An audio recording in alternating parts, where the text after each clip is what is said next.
কলহ ভাঙা প্ৰতিযোগিতা অৱশ্যে আমাৰ কলহ নাই গতিকে আমি বাল্টিং ভাঙি আছোঁ। কলহ জেগাতে আছোঁ গোটেইকেইটা ভাঙা হৈ গৈছে।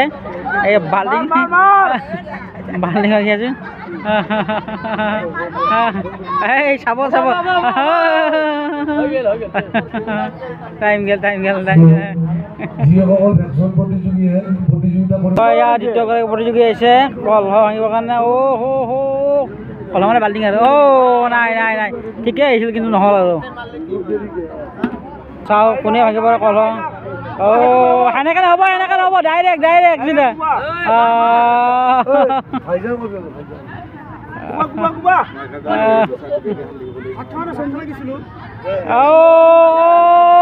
ভাঙিল কলহ ভাঙিল